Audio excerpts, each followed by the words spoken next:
It is a Tuesday morning in October. The man is in his garage. He has been in his garage since 7:14 a.m., which is when he finished his coffee, rinsed the mug, set it on the drying rack, and ran out of things to do inside the house. The garage is organized, has been organized for some time. He reorganized it in the spring, and then again in August, and the tools hang in clean rows along the pegboard wall, each one outlined in black marker so you know exactly where it belongs. He is not fixing anything. There is nothing to fix. He is standing near the workbench, turning a socket wrench over in his hand, not using it, just holding it. The neighborhood is quiet. His wife left an hour ago to meet a friend for coffee. His daughter lives 4 states away and texted him a photo of her dog last week, which he liked, pressed the little thumbs up button, and that was the last communication between them. He will not call her first. He would not be able to explain why if you asked him. He would probably say he doesn't want to bother her. He has been retired for 14 months. He is not unhappy in any way he can name. That is almost the whole problem.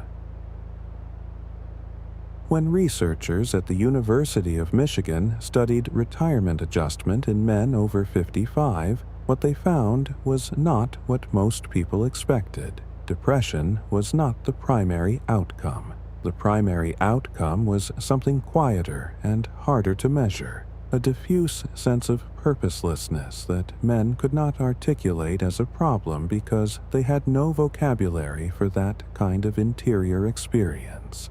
They knew how to report symptoms. They did not know how to report a feeling that something essential had gone missing without any clear event to attach it to. That is an important distinction.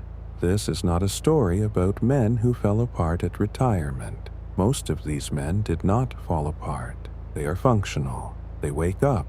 They eat breakfast. They manage the logistics of their lives with competence. Some of them take up woodworking or golf or spend more hours than they expected following the news. They are not, by any external measure, in crisis.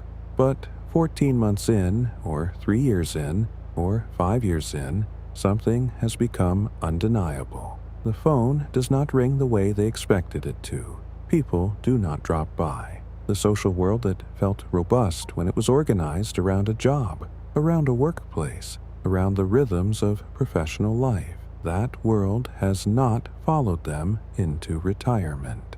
And the man in the garage is beginning to suspect, without being able to say it directly, that the world was never really organized around him at all. It was organized around the role, and the role is gone. To understand what happens to these men at retirement, you have to go back much further than retirement. You have to go back to who raised them and what those men modeled. The men who are retiring now, the men born between roughly 1961 and 1971, are the tail end of Generation X. They were raised, most of them, by baby boomer fathers, men who had themselves been raised by the greatest generation, who had survived a war or watched their fathers survive a war, and who understood manhood almost entirely through the framework of provision and endurance. You work, you provide. You do not require things from other people. Requiring things is a weakness. The family runs because of what you do, not because of what you feel.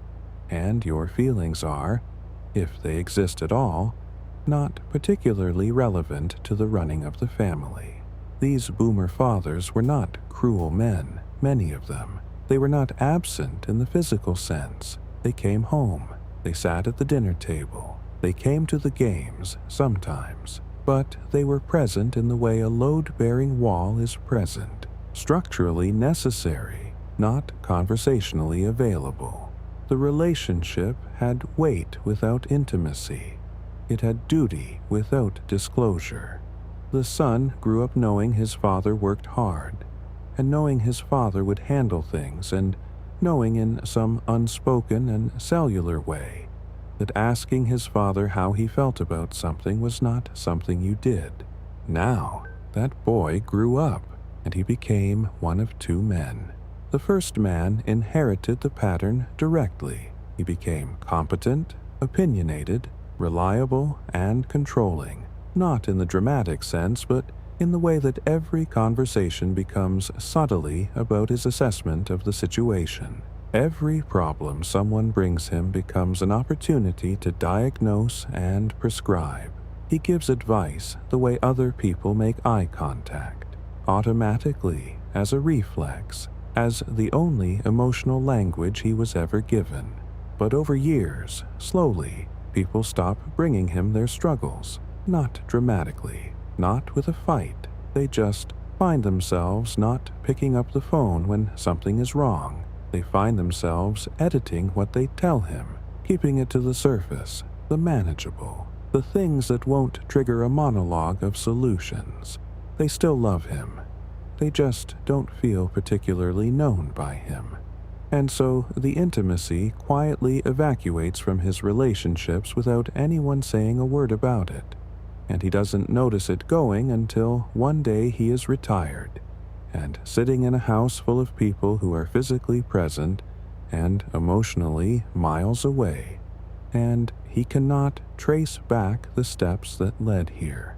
The second man rejected the pattern entirely. He watched his father's rigidity and control and decided, consciously or not, that he would be different. He would not impose. He would not lecture. He would not need things. He became agreeable, adaptable, easy to be around, frictionless in a way that people found pleasant but not compelling. The problem is that human beings are not actually attracted to frictionlessness over the long term.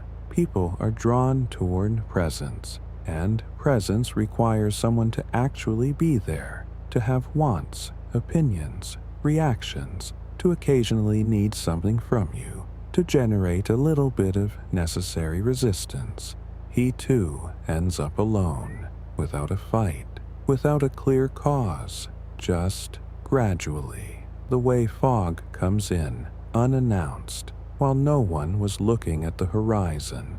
Both men end up in the same room, same silence, same phone face up on the table, same faint awareness that something is missing, and no real language for what it is.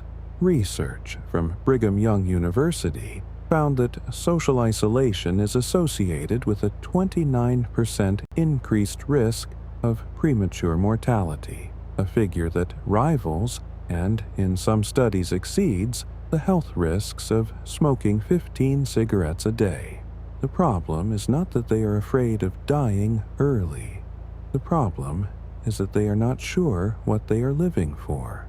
And that question has a way of becoming audible at retirement in a way that the noise of working life had, for decades, successfully buried. Because work did a very specific thing for these men. It was not just income, it was structure, which is another word for time that is already decided for you. It was identity, which is another word for not having to figure out who you are in the absence of a role. And it was social contact that did not require initiation, vulnerability, or any form of explicit emotional labor. The colleague across the hall was there because of a shared schedule, not because either of them had done the work of choosing the relationship. The conversation over coffee was incidental, ambient, low stakes. It was human contact available at the cost of simply showing up. He didn't lose himself when he retired. He just ran out of places to hide. This is the moment worth sitting with. The isolation was not created by retirement. The retirement simply removed the last structure that was doing the concealing. A man could go 30 years without a single friend who knew him deeply, and as long as he was busy, as long as he had colleagues and tasks and a role and a reason to be somewhere at a specific time, the absence remained in the background, not invisible, but manageable. Something you noticed on a Sunday afternoon and then let go of Monday morning. Retirement removes Monday morning, and what researchers who study male social bonding have found is particularly relevant here. Men are, in general, less likely than women to maintain relationships outside of shared activity or institutional structure. Friendships between men are more often organized around doing something together than being together. The golf game, the poker night, the work project, the shared physical task. This is not a character flaw. It is a pattern with very specific origins. Boys are not taught to tend to relationships the way girls are socialized to tend to relationships. Boys are taught to perform, compete, produce, solve. The relational labor, the checking in, the remembering, the asking how someone is doing and waiting for the real answer was coded in the culture these men grew up in as feminine, which meant it was not modeled for them, which meant they arrived at adulthood without the skill set, not unwilling necessarily, just unpracticed. Unpracticed in a way that compounds over decades until the muscles have atrophied past the point of casual use.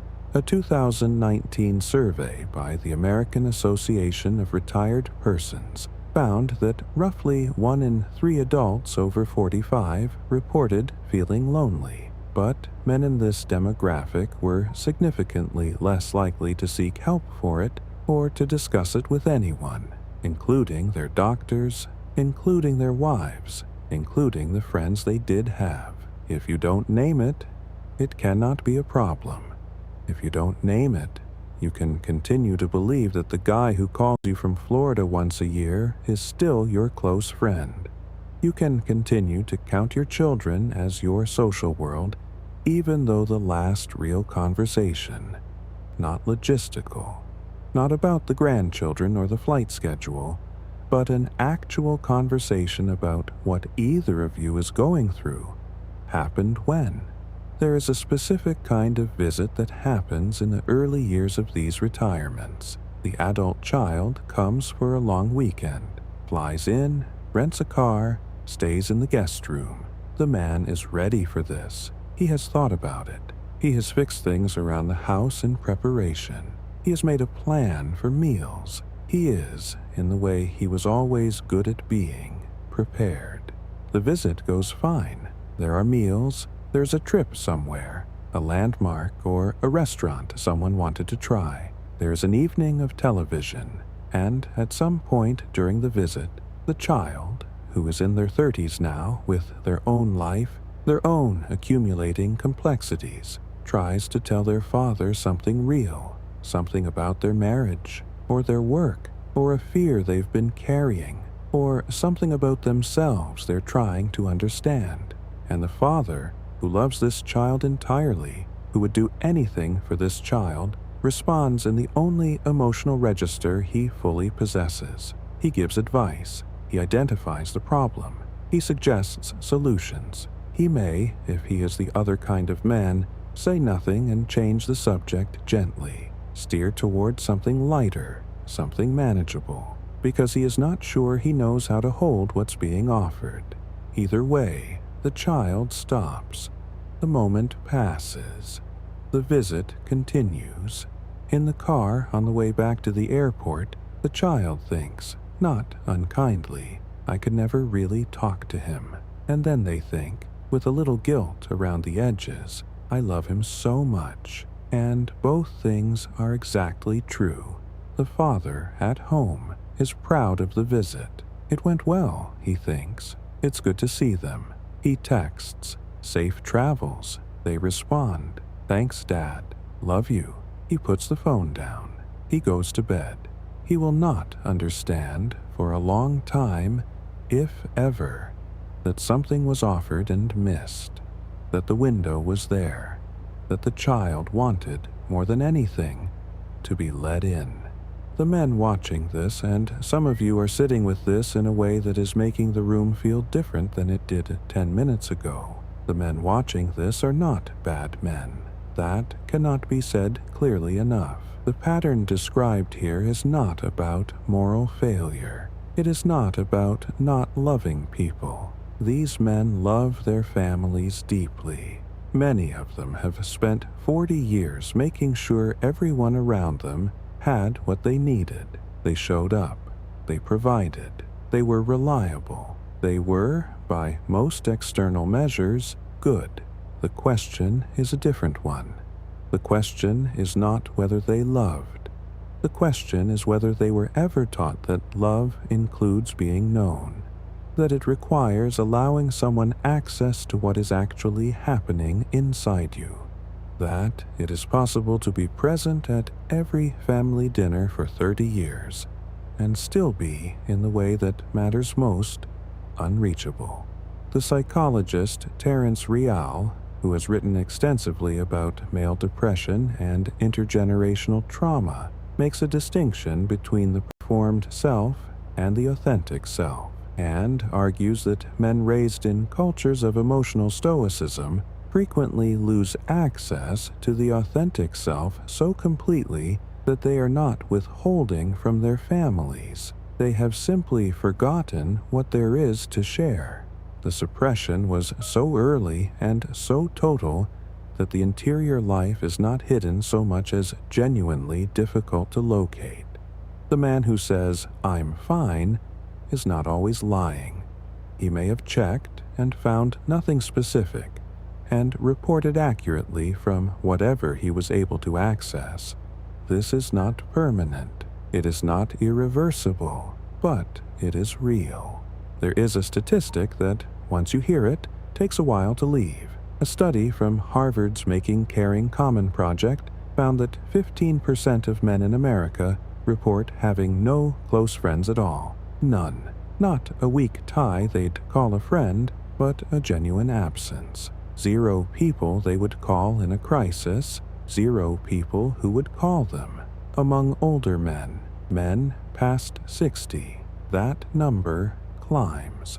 And the research is consistent in finding that the men most at risk are not recluses or depressives, or men with histories of difficulty. They are men who seem, from the outside, entirely fine.